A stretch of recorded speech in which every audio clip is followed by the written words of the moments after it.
जीवन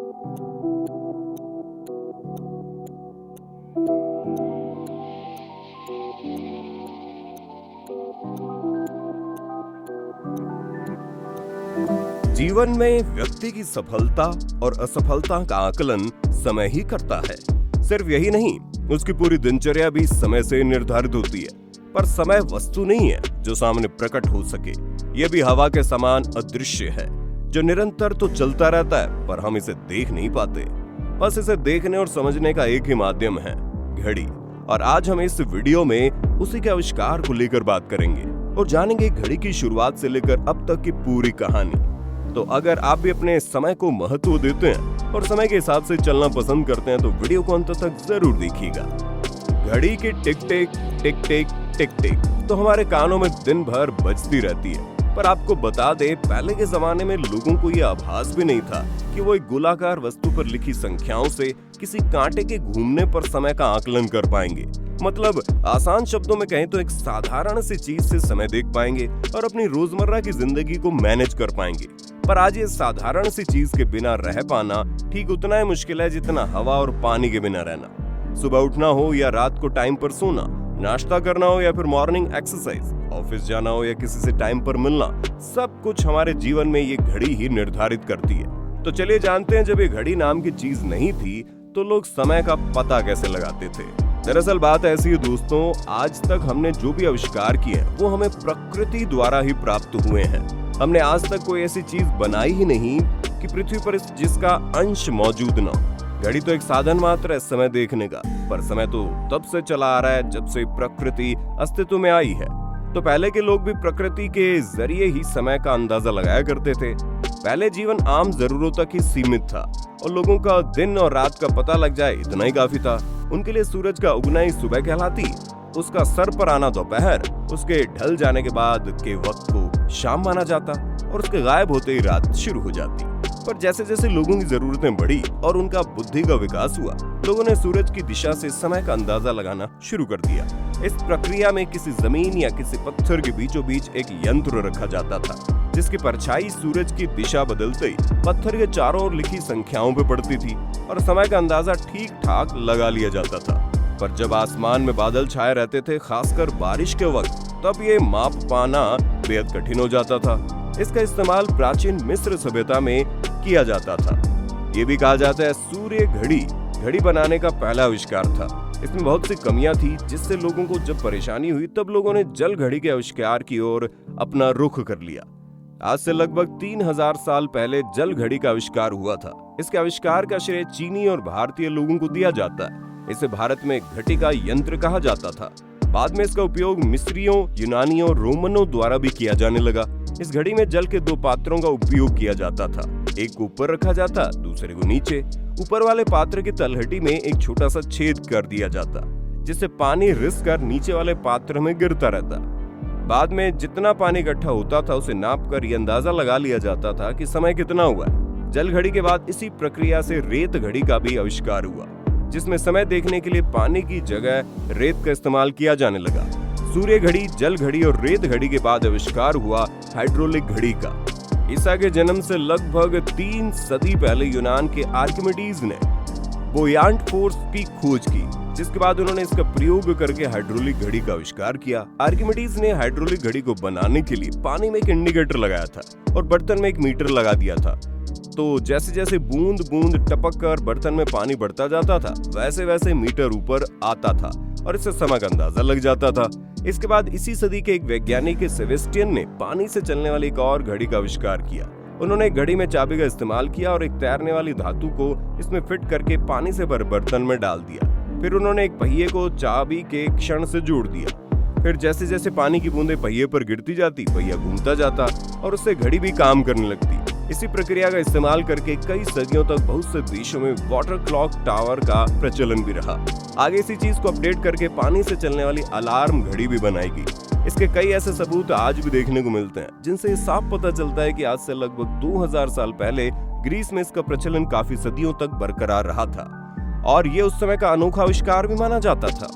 इसके बाद आविष्कार हुआ मोमबत्ती द्वारा समय बताने वाली घड़ी का। आपको बता दें, इसका आविष्कार 9वीं शताब्दी में इंग्लैंड के अल्फ्रेड ग्रेट द्वारा किया गया था। उन्होंने मोमबत्ती की लंबाई को मापकर उसके अनुसार समान दूरियों पर कुछ चिन्ह अंकित किए। फिर जैसे जैसे मोमबत्ती जलती जाती, वो उन चिन्हों तक पहुंचती जाती और ऐसे मोमबत्ती के चिन्हों तक पहुंचने का समय दर्ज कर लिया जाता था। इसके बाद आई आधुनिक घड़ी। आज हम जो घड़ियां देखते हैं उनमें आमतौर पर 3 कांटे होते हैं, एक घंटे का कांटा, दूसरा मिनट का कांटा और तीसरा सेकंड का कांटा, और ये बैटरी द्वारा काम करती है। पर आपको बता दें, आधुनिक घड़ी का आविष्कार भी इतनी आसानी से नहीं हुआ था। पहले जो घड़ी आई थी उसमें सिर्फ एक ही कांटा होता था, सिर्फ घंटे वाला। यांत्रिक घड़ी के निर्माण का श्रेय पॉप सिल्वेस्टर द्वितीय को जाता है। इन्होंने सन 996 ईस्वी में इसका आविष्कार किया था। सिल्वेस्टर द्वितीय द्वारा बनाई गई इस यांत्रिक घड़ी में कई पहिए लगाए गए थे जो किसी लटकते हुए भार द्वारा चलते जाते थे। इन पहियों को ऐसे बैलेंस सिस्टम में फिट किया जाता था कि इनकी गति एक समान होती थी। इसके अलावा इसमें एक घंटा भी लगा दिया गया था जो तय समय के अनुसार बज जाया करता था। 13वीं शताब्दी में यूरोप के कई इलाकों में इसका इस्तेमाल तेजी से किया जाने लगा। पर आपको जैसा कि पता ही है कि ये घड़ी अपने आप में पूर्ण नहीं थी, क्योंकि इसमें सिर्फ घंटे का ही कांटा लगाया गया था। हेनरी ड्रीविक ने चक्री डायल और चाबी भरकर इस्तेमाल की जाने वाली घड़ी का आविष्कार कर लिया था। इतिहासकारों के अनुसार आजकल जो घड़ियां हमारे द्वारा इस्तेमाल की जाती हैं, वो इसी घड़ी की श्रृंखला का अपडेट वर्जन है। 16वीं शताब्दी तक घड़ी के विकास में काफी अच्छे परिणाम देखने को मिले थे और ये घड़ियां आकार में काफी बड़ी होती थी। ये आमतौर पर बाजारों या किसी खास स्थान पर लगाई जाती थी जहाँ से सभी को वक्त आसानी से पता लग सके। इनके साथ एक और समस्या थी, इन्हें एक जगह से दूसरी जगह तक लेकर जाना। अब बात करते हैं कि कैसे घड़ी में मिनट के कांटे का आविष्कार हुआ। दरअसल स्विट्जरलैंड के जॉर्ज बर्गी ने अपने एक फ्रेंड को तोहफे के तौर पर देने के लिए इसके आविष्कार की कोशिश की, जो कि एक खगोल शास्त्री थे। पर जब इसे सफल माना गया तो इसका प्रयोग बाकी घड़ियों में किया जाने लगा। अगर उस समय के और आज के समय की घड़ियों के पुर्जों की बात करें तो इनमें बड़ा अंतर हुआ करता था। आज के समय में पुर्जे क्या, घड़ी भी इतनी लाइट वेट आने लगी है कि हथेली पर पहनने पर आपको भारीपन का एहसास ही नहीं होता। पर तब ऐसा नहीं था। तब के समय में घड़ी के पुर्जे जैसे गियर कटिंग इंजन और बाकी स्टील वर्क्स काफी ज्यादा वजनी होते थे और इनकी मैन्युफैक्चरिंग में भी कोई खासी फिनिशिंग नहीं होती थी। घड़ी में मिनट के कांटे का इजाद होने के बाद सबसे ज्यादा इसके वजन को घटाने पर ध्यान दिया गया और इसमें जर्मनी के पीटर हैनलिन काफी हद तक सफल भी हुए थे। कई लोग तो इन्हें घड़ी का आविष्कार मानते हैं और आखिर क्यों न मानेंगे, इन्होंने तो घड़ी को एक जगह से दूसरी जगह ले जाने लायक छोटा आकार दिया था। जर्मन इतिहासकारों के अनुसार इन्होंने बेशुमार दुर्लभ घड़ियों का निर्माण किया, जिनमें पीतल से निर्मित घड़ियां भी शामिल थी। पीटर हैनलिन छोटे आकार की घड़ियों के निर्माता होने के साथ साथ एक सफल व्यापारी भी रहे। इन्होंने घड़ियों में बेशकीमती डिजाइन लाकर इसे एक फैशन बना दिया और इनकी घड़ियां महंगे दामों में बिकने लगी। हालांकि इसे खरीदने वाले सिर्फ बड़े लोग ही होते थे, जो पीटर की बनाई घड़ियों को खरीदकर अपने घर की शोभा बढ़ाने में विश्वास रखते थे। स्पाइरल फिटमैन स्प्रिंग का प्रयोग भी इसी दौर में शुरू हुआ। ये घड़ियों के आविष्कार का एक महत्वपूर्ण अंग है। सन 1675 में संतुलित स्पाइरल स्प्रिंग के आविष्कार के बाद बिना ज्यादा वजन का इस्तेमाल किए घड़ी द्वारा बिल्कुल सटीक मिनट व घंटों का बताना संभव हो चुका था। इसकी समय मापने की क्षमता के पहले के मुकाबले काफी अंतर देखने को मिले। घड़ी का आकार अब छोटे से छोटा होता जा रहा था। लोग इसे आमतौर पर अपने पास ही रखने लगे। इंग्लैंड के राजा चार्ल्स द्वितीय ने जब अपनी सोने की चैन में एक छोटी सी घड़ी लटकाकर अपने कोट की जेब में जब इसे रखा तो ये लोगों के लिए आकर्षण का केंद्र बन गया। फिर क्या था, लोगों ने घड़ी को फैशन एक्सेसरीज के तौर पर इस्तेमाल करना शुरू कर दिया। इसके बाद हाथ घड़ी का उपयोग भी चलन में आने लगा। पहली बार इसे फ्रांसीसी गणितज्ञ और दार्शनिक ब्लेस पास्कल ने इसे एक रस्सी से अपने हाथ में बांधना शुरू किया। आपको बता दें, ब्लेस पास्कल ने कैलकुलेटर का भी आविष्कार किया था।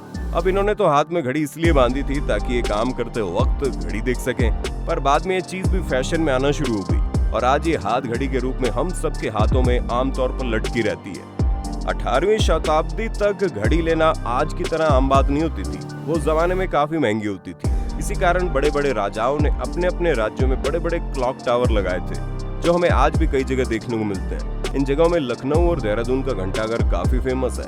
आपको बता दें, भारत में घड़ी आने से पहले समय देखने के लिए 5 जगहों पर जंतर मंतर बनाए गए थे, जिनमें सूरज की दिशा बदलने पर समय का अंदाजा लगा लिया जाता था।